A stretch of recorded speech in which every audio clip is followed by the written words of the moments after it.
Professor Gordan Lauc, University of Zagreb, and so many other places. Welcome to the show. Thank you for the invitation. It's a pleasure to be here.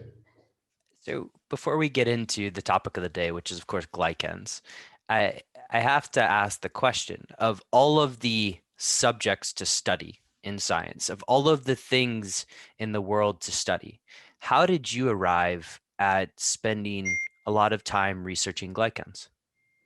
Well, glycans are the most interesting. I'm actually in the field for 30 years, and something which is puzzling me. So when I was studying biology, we were taught that bacteria have 5,000 genes, while humans have at least 100,000 because we are so much more complicated. And then we learned that humans have only around 20,000 genes. So our genes are maybe 4 or 5 times more complicated than the genes of a single bacteria. So it is obviously not genes and proteins they code which make us so diverse. When I say us, I mean all multicellular organisms, all the plants, all the animals. And there has to be something more. And these are actually glycans, or all the post-translational modifications, and the glycans are the most advanced post-translational modifications. So when you think about the gene, it gives one or several protein products, and this protein can be converted into hundreds or thousands of different glycoproteins by the process of glycosylation. And this is what enables intercellular recognition. This is what is regulating our immune system. This is actually what enabled life. And I'm in the field for over 30 years now, and it was fun. It is fun. Well, all right. That's left me with a lot of areas where we can explore, and I know we have a little bit of time today, but let's start out with just some basics here and laying foundations for people who may be coming across glycans for the first time. Uh, Glycans, one of the, I believe, four macromolecules. What exactly is a glycan, if you don't mind laying down the basics for everybody? Chemically, glycan is an oligosaccharide. So several monosaccharides like glucose or galactose, those commonly known sugars, combine into a three-dimensional structure, which has an immense structural capacity, information capacity, because all main other biopolymers of life like DNA, like proteins, they're linear. So it's just a sequence of units, while glycans are branched. So they don't have only this linear information, they have this structural information in this branching, which enables a huge variety. And when you have a variety of chemical structures, then you can develop a variety of functions. So chemically, they're oligosaccharides, which are being added as blocks to proteins, but also to lipids, and even to DNA in some aspects.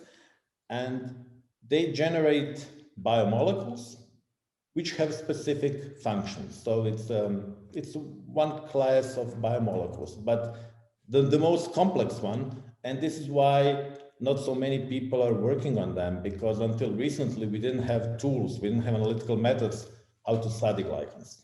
Mm-hmm.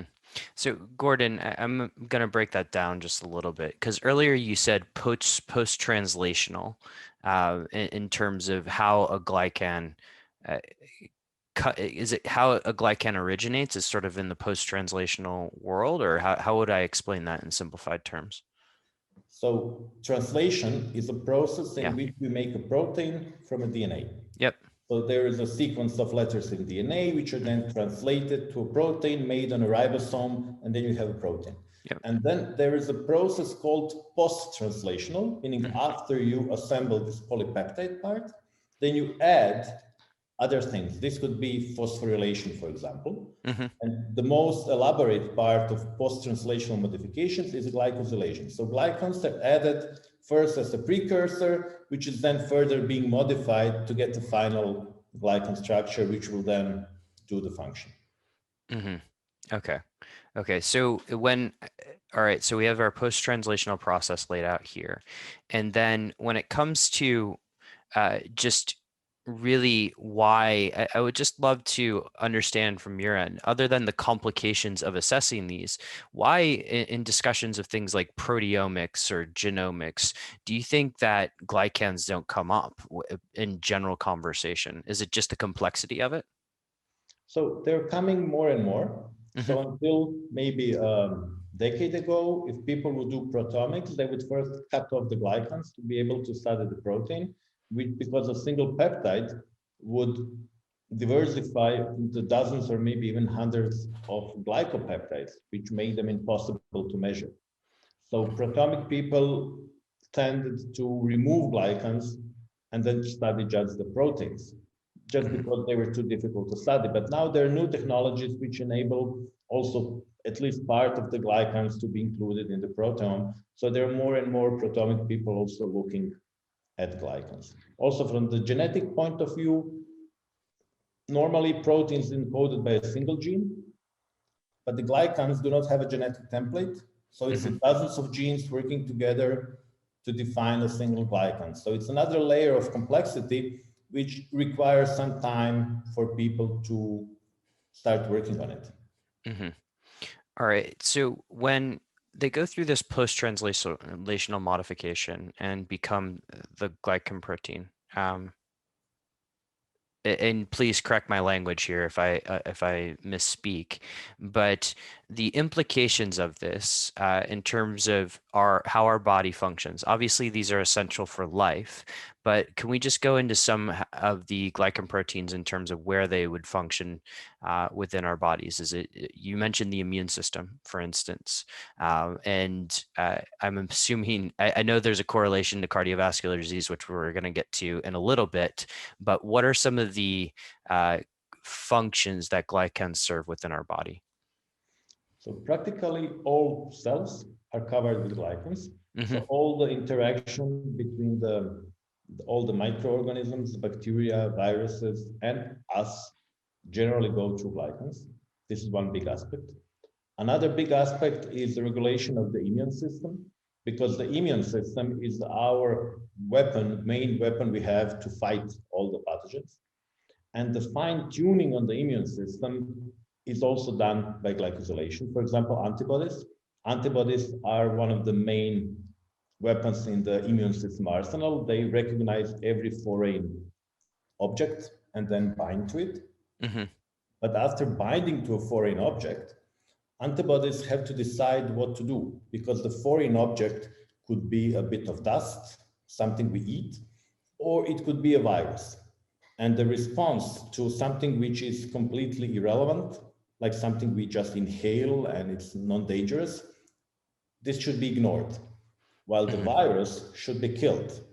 Hmm. And this decision, at least one part of these decisions by the immune system on the antibodies, are made by glycans. So you can put the glycan, which is kind of a killer glycan, and Hmm. then if the antibody binds to a cell, it kills the cell. This is, for example, the way how we are fighting enveloped viruses. So things like influenza or the coronaviruses, if there is a cell with a virus, antibody binds and kill the infected cell. Hmm. While in some other things, some other aspects, for example, if this foreign object is food, then we have to ignore it. Otherwise, we have a food allergies. Yeah. So we put a different kind of a glycan, which is actually shutting down the inflammation. And when we are young, our immunoglobulins mostly have glycans which are suppressing inflammation. Hmm. So young people are mostly suppressing inflammation, then they generally fight with everything better, they don't get ill so much, they do not develop cancers and such a thing because our immune system is working. Hmm. But as we are getting older, and remember that we were not genetically made to live in our 70s and 80s, Yeah. Yeah. because there is a genetic pressure to reproduce. Hmm. And after you have made all your babies, genetically, it doesn't matter what happens to you. It doesn't transfer to the next generation. Hmm. So old people is, and under old, I mean, practically everybody above 45 probably, or 50, so older, middle age, uh, their immune system starts to become much more inflammatory. And then this inflammation is exhausting the body. It's spending huge amount of energy. Mm-hmm. And for example, this could even be treated by infusion of immunoglobulins from young people. You take immunoglobulins from young people, put it in older people, and then the inflammatory diseases suppress.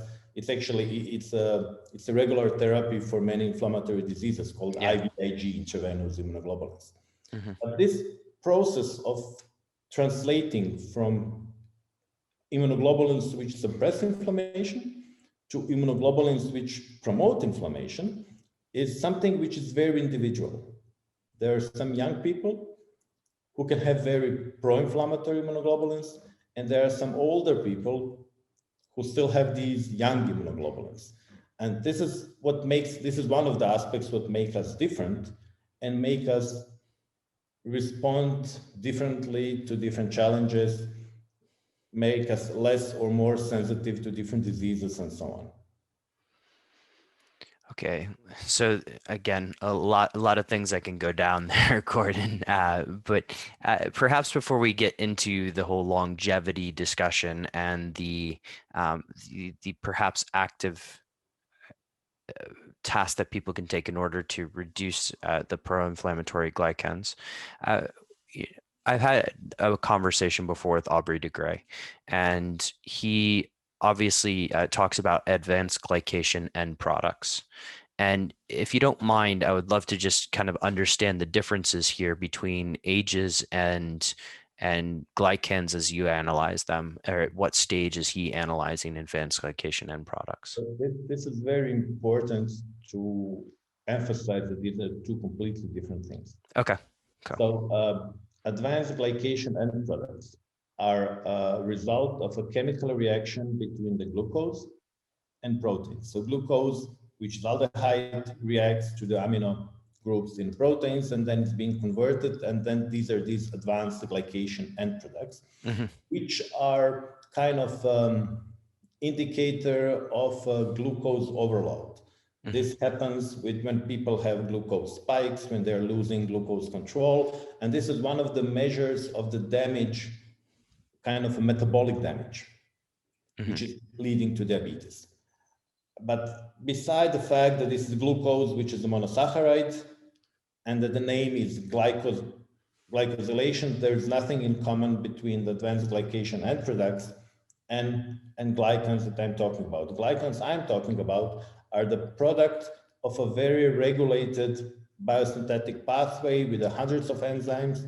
And if there is a different glycan, this is a decision of the immune system based on some kind of a signaling, network, and then enzymatic reaction. So Mm-hmm. although in some aspect they showed a similar thing, aging of an organism, mechanistically and biologically, these are two completely different things. Oh, thank you for clarifying that for me. That was a somewhat confusing when I was doing a little bit of research here. The information capacity of glycans actually seems quite endless. And so when we're looking at, things like genomes and epigenomes, all of this appears to be encompassed in a glycan. Do I have that right in terms of how we look at things? So glycan is a product of dozens of genes. Yep. So every polymorphism in each of these genes will affect the glycan. But also, in addition to polymorphism, which are differences in a sequence, so-called gene variants, there's epigenetic regulation of these same genes. So some of these genes can be silenced epigenetically, and epigenetics is a kind of a memory of our past environment. So what happened in the past gets written in the epigenetics, but then it gets erased before it goes to the next generation. So genetics goes through generations. Epigenetics is generally within an individual. Also, there is a bit of transfer of epigenetic information through generations, but not that much. And the third aspect is environment, because glycosylation is also a metabolic process, which requires building blocks and energy and everything else. So genetics, epigenetics, and metabolism integrate into the final glycan. So all these aspects of our life, our genes, our past environment or our past lifestyle, and our current lifestyle integrate together to make a glycan. This is why glycans are so responsive to interventions. For example, people can lose weight and the glycans change. People can change diet and the glycans change. People can even change the sleep pattern and glycans can change. This is what makes them very important indicator or a biomarker of what is actually going on. So on that point of sleep changing glycans or let's say nutritional patterns changing glycans, how fast is that shift typically? And perhaps this is sort of the transition over into the longevity aspect of the discussion. Meaning, is it one night and your glycans change, or is it over a period of, let's say, 3 months, do the glycans shift in particular? So here we should not be generalizing because Mhm. glycans is extremely wide. Of course, of course. Let's focus, for example, my research is now mostly on immunoglobulin glycans. So Hmm. glycans which regulate antibodies. Hmm. And these glycans in principle takes weeks to months to change Okay. because immunoglobulin itself has a half-life of several weeks. So immunoglobulins which are circulating in my blood now were made a couple of weeks ago.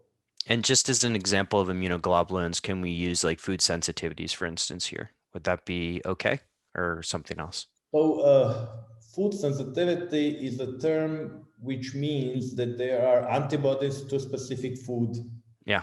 in your blood. So you take types of food and test your blood, and if antibodies bind, then people say it's a food sensitivity. Hmm. But for example, what we know that most of us will have these antibodies to a variety of foods. So Yep. most of us, because we eat the food, and then the antibodies develop. But these antibodies are mostly silenced by glycosylation. So most of us, even if they have something which is called food sensitivity, actually do not have problems if we eat that food. Hmm. Only a small subgroup of people who have antibodies against a specific food actually develop food allergies. But Okay. yes, these are the antibodies which do the food allergy, they do any other type of allergy, they kill all the bacteria, viruses. If you get vaccinated, you develop antibodies against the vaccine. So these are those antibodies, these molecules, which are practically the key weapon of our immune system. Hmm. And so now going back to what you were saying earlier about immunoglobulins, because I kind of cut you off.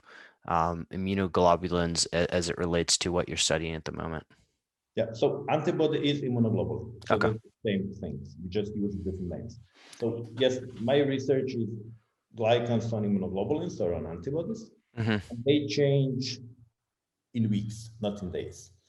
Although sometimes if there's a very radical change, like some drugs or some infections, this can happen maybe in a week or 2 weeks.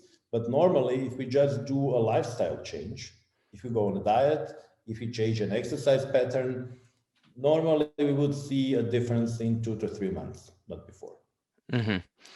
This is fascinating to me because I know one of the companies you're affiliated with, of course, is Glycanage, and we'll come to that towards the end.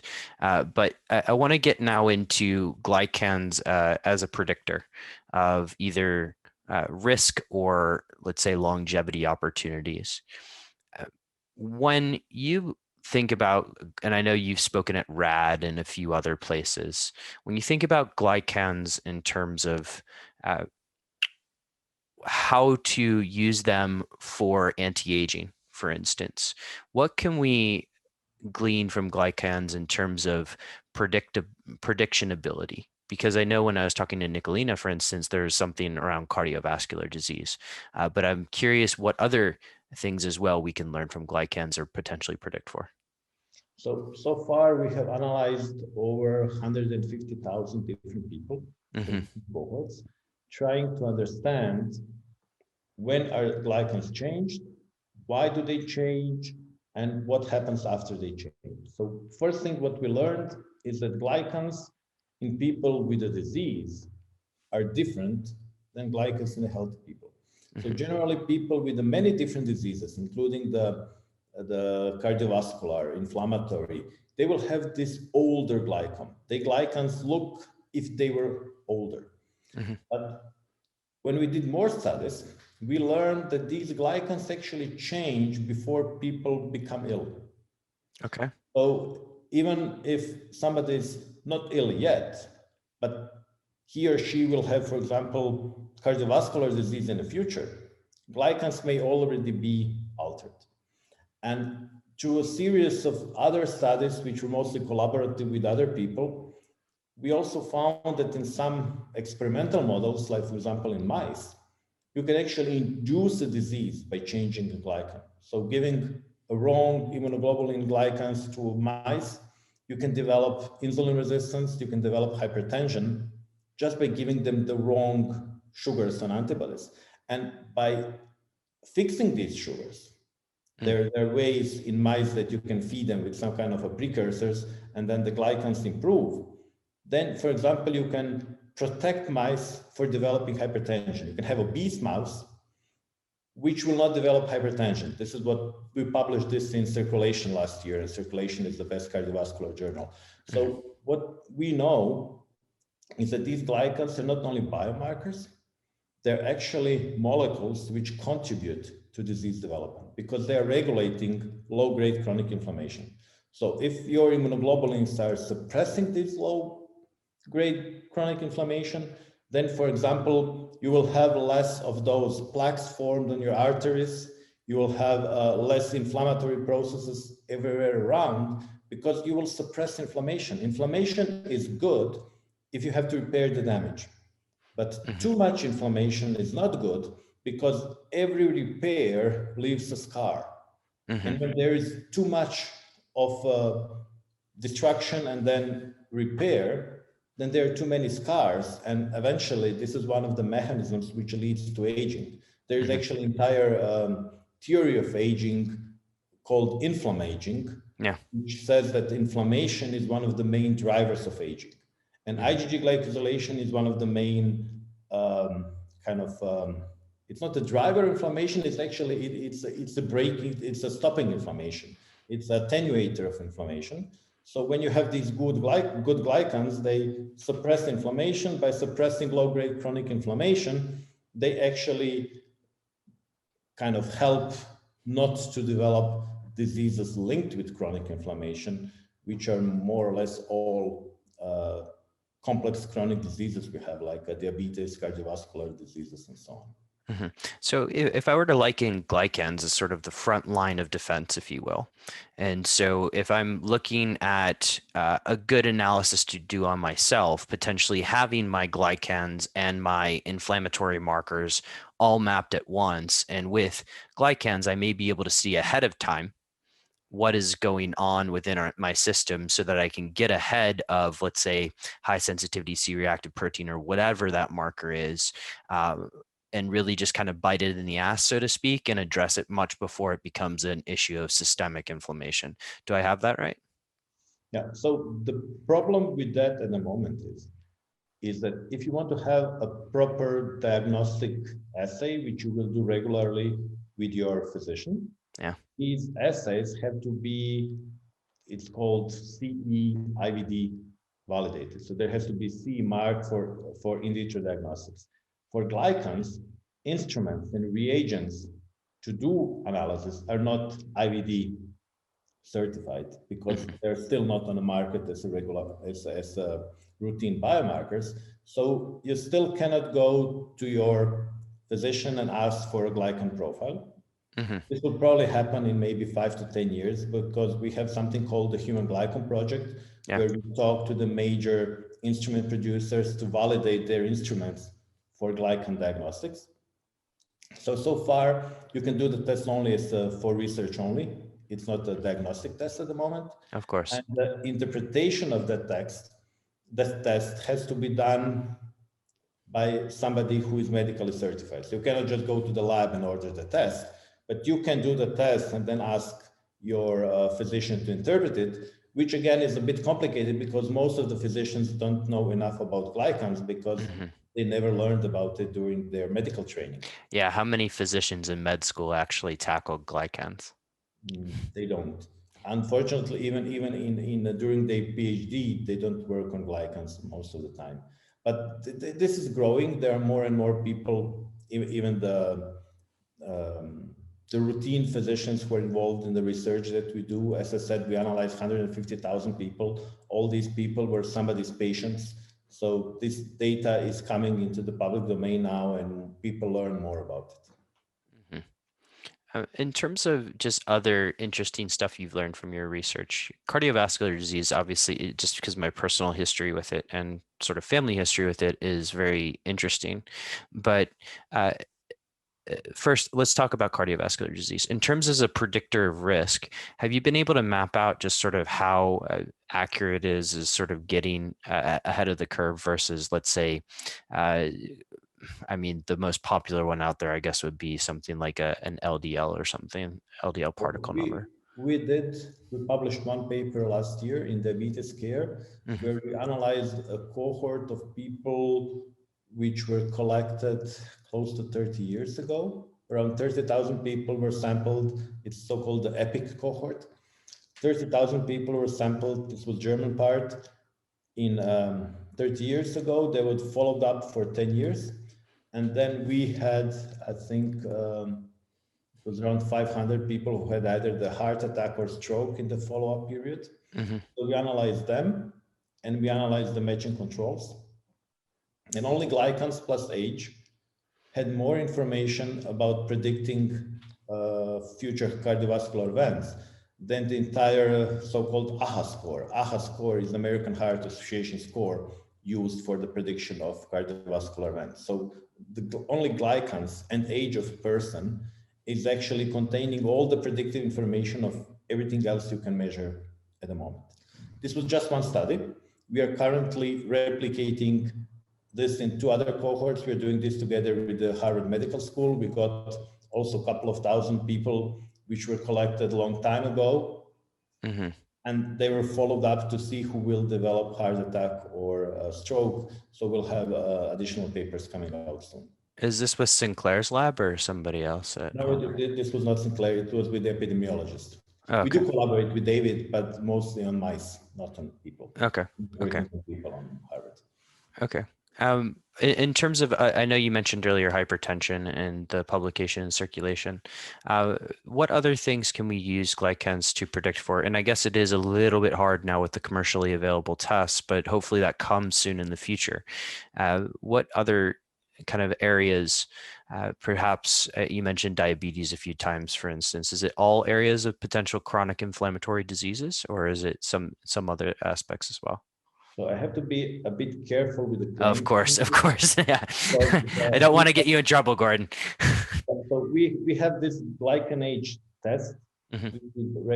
which is registered and approved by the European Medicine Agency as a test of biological age, Hmm. which is not a diagnostic test.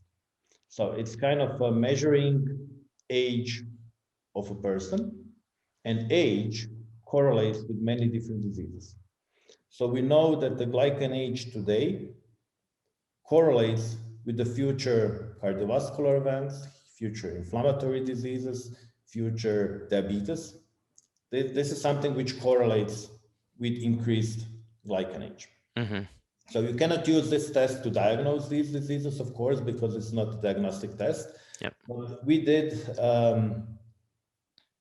we're just writing a paper. I'm trying to remember the exact number, but it's definitely 20 plus different diseases where we see that glycans are contributing or responding to disease. So change in glycan associates with these different diseases like inflammatory bowel disease, Crohn, rheumatoid arthritis, lupus, diabetes, cardiovascular events, and so on. Hmm. So, you know, young people are generally healthy statistically. Older people are generally Not as less healthy. healthy. And this is individual trajectory. Hmm. Some people are healthy in their 80s. Some people get ill in their 40s, even earlier. Mm-hmm. And this glycan age is one of the ways how one can track his own trajectory. And contrary to other tests of biological age, like methylation or telomeres, or even some kind of a genetic predictors of disease risk, glycans is something you can change. You can do an intervention and then your glycans change. And glycans are something which is not only a biomarker, but a functional effector. So if you just change a biomarker, maybe it will not decrease your risk. For example, cholesterol is actually only a biomarker. There are many drugs which were developed which lower cholesterol, but they do not decrease the disease risk. Obviously, cholesterol is not the driver of a disease, it's a biomarker. While glycans, if you change a glycan, at least in some models where we have shown that, and at least in experimental animals, you can actually prevent disease because we know that glycans actually promote inflammation. And if you can suppress inflammation, this is good. And we know that if you fix your glycans in a way that they look younger, they're actually suppressing inflammation. I suppose this data may not exist yet, but I'm curious. Hypothetically, let's say if one were to have one of these diseases, the glycans could be the first signal, if you will, that you are doing the right things to either halt it or reverse it. Has that been studied, or is that sort of hypothetically what? We are part of several large studies where we try to use glycans to predict therapy response. But one of the big problems with the modern medicine is that we use traditional names for disease. For example, diabetes is not one disease. Even if you go for the type 2 diabetes, this is not one disease. There are many molecular pathways leading to that disease. Of course, yeah. And when you go to your physician, they don't know which molecular pathway you have. And for example, at the moment, we are in 3 large European projects which are focusing on chronic inflammatory diseases, like inflammatory bowel disease, the arthritis, the multiple sclerosis. Basically autoimmune conditions, I would guess, right? Inflammatory conditions with a stronger and or less strong autoimmune component, because not all inflammatory diseases are directly autoimmune. It would be just because autoimmunity means you have antibodies, they attack your cells. Yeah. There are other inflammatory conditions where there are not so many antibodies. Okay. Yeah. And what we are trying to see there, if changes in glycans will predict response to a specific therapy. And for example, we did some large studies with different biological drugs, the monoclonal antibodies, and then we see that, for example, these drugs do change glycans. And sometimes they also predict this therapy response. So there's a lot of research in that direction. But I don't think that at the moment, this is something which people should be doing to themselves. Yeah. You know, if somebody is ill, it's their physician who should be helping them, because they know all the details. Don't go and read papers and say, you know, my IgG glycosylation is something, and then you should change my therapy. This is a little bit too early for that. But we are going into that direction. We are doing research in that direction. That would be a very cavalier approach to things. Gordan, I want to come back to just sort of the idea of glycan modification, because most of the people listening to this are probably saying like, hey, that's great. I have a really good biomarker that moves with, or not a biomarker. Sorry, I used that term. I shouldn't. I have a biological age test that actually moves with my lifestyle modifications, and I can track that over time. What are some of the, if you're privy to this information, or if I'm sure you've spoken to a lot of these people, what are some of the more potent lifestyle modifications when it comes to moving one's glycans and hence glycan age? So something which works in most people is losing weight. So if we are overweight, our glycans are generally more pro-inflammatory. And we had several cohorts of people undergoing bariatric surgery. If you do a bariatric surgery, people usually lose 10, 15, 20 kilos. And then their glycan age can improve for 10 or 20 years within a couple of months. So this is really working for some people, not for everybody. We also did a large cohort of, we had 2,000 twins, which were sampled 3 times across 15 years. And the twins who were gaining weight at their age were aging faster in glycans than the twins who were losing weight or not gaining weight. Mm-hmm. So, if you get fat, your glycans become more pro-inflammatory. Mm-hmm. If you lose excess weight, then your glycans become better. For example, in me personally, this is the strongest effector. Mm-hmm. So when I'm losing weight, my glycan age goes down. When I'm gaining weight, it goes up again. Other very strong effectors for glycan age is, for example, exercise. But too much exercise can actually be bad. So I was going to ask that, like there's sort of a curve, if you will, right?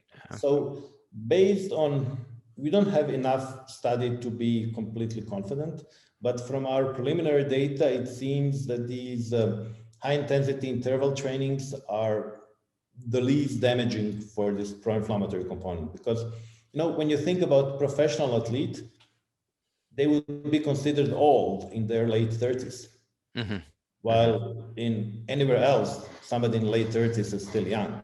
Yeah. So asking too much from your body comes with a price. Mm-hmm.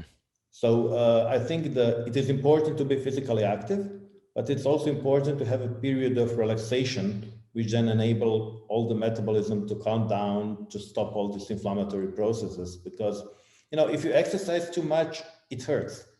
And when something hurts, it's usually a signal that there is something wrong. Of course, it has to hurt if you want to build up the muscles.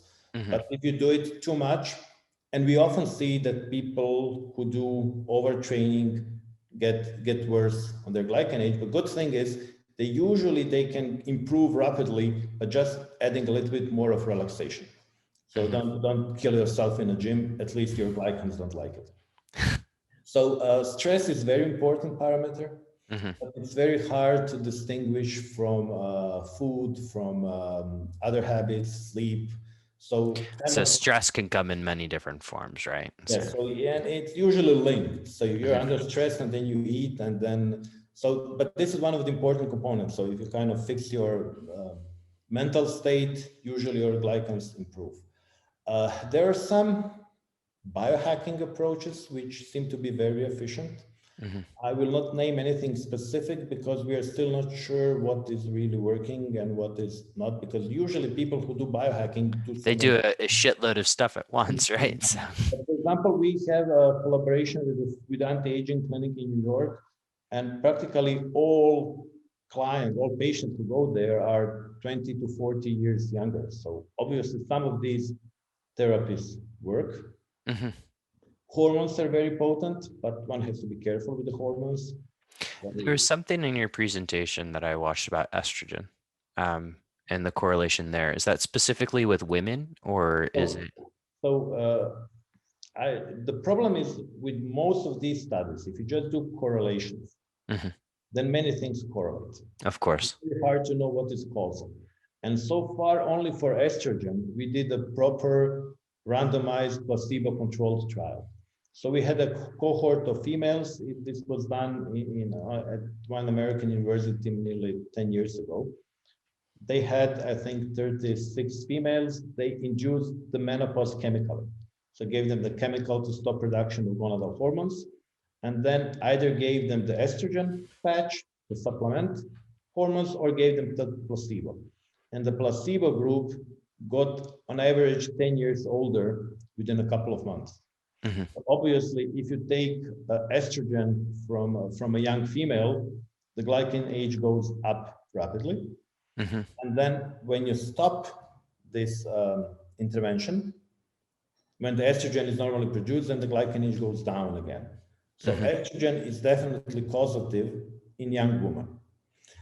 We are currently doing a study of older women when they enter menopause. So there is this perimenopause period when they are changing, but their hormones go up and down like crazy. So it's very hard to know where it is. And we are just drafting a paper, we haven't published it yet, which shows that also this happens with the onset of menopause. So it's not only with the young woman, it's also with the natural onset of menopause, the loss of estrogen leads to the higher glycan age. For men, we don't know. Mm-hmm. There are some data suggesting that testosterone has an effect, but testosterone can also be converted to estrogen. So maybe it's Yeah. actually testosterone moving into estrogen and then changing. So I would like to have a nice placebo-controlled randomized trial to see whether it's estrogen. Maybe the small doses of estrogen would work in men. I don't know. We have Mm-hmm. to look. This is something we still have to look. Wow.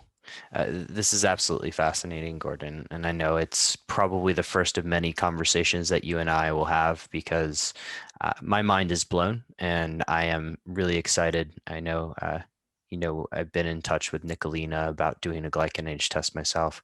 But I just want to thank you for taking the time today to come on the show and educate my audience really about this development that's been around for so long and is now finally coming to the fore, so to speak, at least in the commercial sense. So I hope we can continue this conversation. Thank you so much.